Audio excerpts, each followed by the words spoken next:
This is Alyssa Albanese. And I'm Kaitlin Secord. And this is How Did She Do It? A podcast by millennial women for millennial women. We talk to self-starter women each week to figure out how did they do it.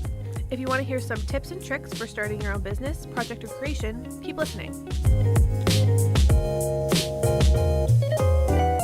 The quote for today's episode is, "We must open the doors and we must see to it they remain open so that others can pass through." That's a quote from Rosemary Brown, who was a politician, activist. What do you think about it? I think it's really fitting for our episode today, since the guest we are bringing in is a huge part of the disability social justice movement. Yeah, and the quote kind of talks about making sure that, like sisterhood, making sure that, we help each other out, help out other women. Yeah, right? and the work you do is helping out others that maybe aren't as privileged as you are. So absolutely, just keeping that in mind all the time.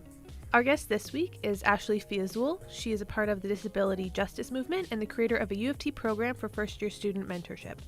Earlier this week, we spoke to Ashley over the phone. Take a listen. Thank you so much for joining us today. Could you tell us a little bit about the U of T program that you created? Yeah, so about 2 years ago, I went to the Department of Philosophy and said, we have a problem. Now, I guess I'll give you a little bit of a backstory in regards to that. So my idea for Phil 1 came about after U of T decided to stop funding something called first-year learning communities. So FLICs is what they were referred to. FLICs were first-year learning programs that students could be a part of, and they were run by the Arts and Science Student Union. And they decided that it'd be a good idea to lump philosophy kids, anthropology kids, and social science kids all in one bucket. I did not think that would be a good idea. Yeah. I felt as if, there are a lot of different disciplines, have a lot of different skills, and philosophy is one of those disciplines that there is really no high school prerequisite for philosophy, and most people don't know how to navigate philosophy. And I went to the department and said, I know we don't have funding for this, but I'd like to start my own, first-year learning community. And we didn't want to call it FLIC because, we didn't want to hijack the name. So we came up with Phil 1. And Phil 1 was designed mainly for first-year students that want to get involved in the philosophical community and pick up ways to navigate academia. So we ran things like workshops, constructed sort of events. So, I'd take the kids on law firm tours if most of the people were interested in law, or I'd take them to like a medical school tour. Because philosophy, this is the great thing about philosophy. Philosophy is one of those disciplines that can be applicable to almost any job. Philosophers learn analytic skills. They learn how to read and write and think critically. It's great. That's awesome. Thank you. So you have a personal connection to this cause. Can you tell us about that? Yeah, so as a student with a disability, I found that many other students were struggling navigating things like academia at U of T already. So what really motivated me to start Phil 1 was just listening to the students that struggled with writing and had to overcome many barriers, whether it be, a learning disability, a physical disability, or even something like a language barrier. Philosophical writing is structured very differently than an English paper, and it requires reading some pretty dense text. Things like Hegel or Nietzsche is not something that somebody can just pick up and read and understand right away. So I really thought about the students that this would benefit, and I wanted to push the department to create that. I'm so happy that we were able to do it. What are some examples of how a mental disability can impair your education? So mental disabilities and learning disabilities are no two disabilities are ever going to be the same. Now if you take two kids with ADD and compare them, their type of accommodations are never going to be the same. And I think that's the sort of clinical mindset a lot of people at U of T have. That, just because this one person has this accommodation doesn't mean the other person's going to need it, or, there's different sorts of things that different sorts of people need. For example, a student with severe social anxiety might benefit more from having their participation grade dissolved into reading responses. Now, that might not necessarily work for another student. So I guess there are many different, I think the takeaway from that is that there are many different sorts of accommodations that can be provided, but no two accommodations are the same just based on the same illness. Yeah, it has to be personalized, right? Because education is very standardized, and we don't include a lot of people when we do things in a standardized way, right? You want to go ahead? What are the problems getting accommodations for mental disabilities in post-secondary? What's interesting is that for a long time, when people heard the word disability, they would only think of physical disabilities. Yeah. Now that is not the case. In a lot of different provisions in the way the language is written, it does include things like mental and learning disabilities. With that in mind, it's unfortunate that a lot of people don't get the same sorts of opportunities that other people get because they have a disability.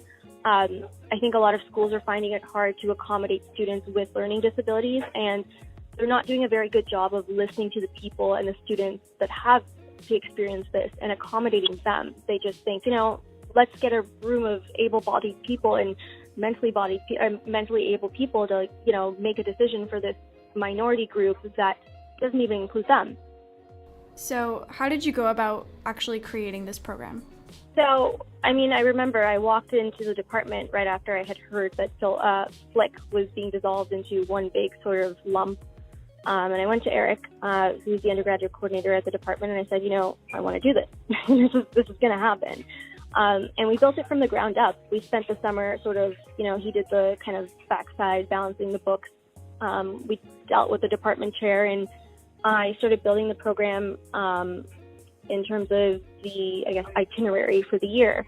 So we wanted to find a good medium of having students commit to something that might help them on top of not letting this take up too much of their time, which can sometimes feel overwhelming for students that have disabilities. So we built the program as a bi-weekly sort of thing. So twice a month, students would meet.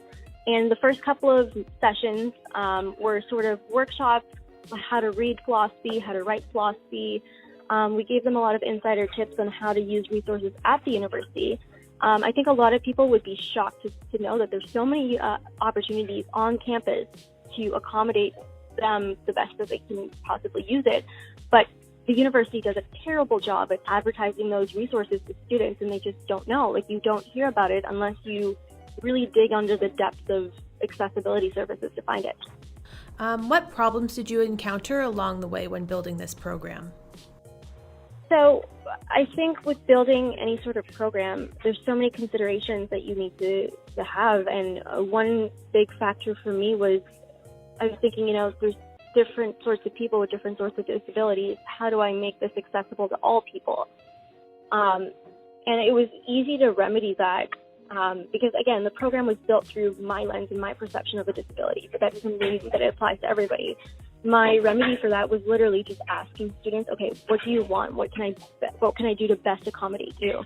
And kind of playing up the program in that way and making alternatives to certain things, such as, if a student didn't feel comfortable doing an in-class debate during the session, I suggest, we'd have a one-on-one discussion about a critical topic, or they just observe or they mediate the two sides.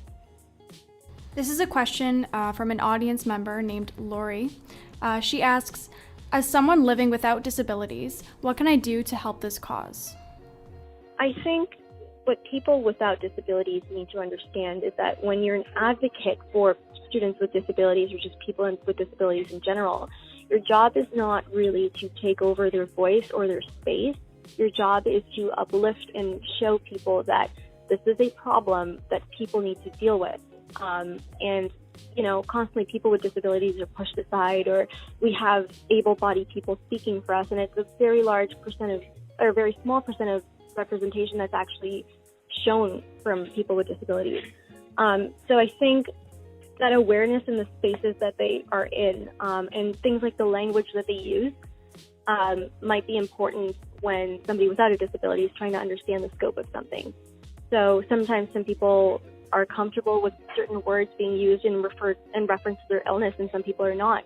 So if you do encounter somebody with a disability and you want to accommodate them and you want to make them feel comfortable, I think what's the best thing to do is to approach it non-defensively and have a constructive conversation and really listen to what the person who has to live with this experience is saying. So what are you working on next? I have a lot of different things in mind. I'm in talks with City Council in terms of doing something constructive with their accessibility board. I think in Toronto as a whole, there's a lot of different areas that have major accessibility concerns, whether it be an event that they put on or even just the buildings or slapping ramps onto buildings that need ramps and still don't have ramps. So I'm kind of aiming to reach as high as I can possibly make constructive changes. I do think people with disabilities are not included on the board as much as they should be, considering the whole board is about accessibility. So I think what I'm set out to do and what I'll continue to do is advocate for people with disabilities as a whole and really listen to other people that have different struggles and try to be the voice for them, because not everybody's comfortable doing that. Ashley, thank you so much for answering our questions, letting us know a little bit more about you, what you do, what you've created. Congratulations on your success so far, and good luck in the future. Thank you.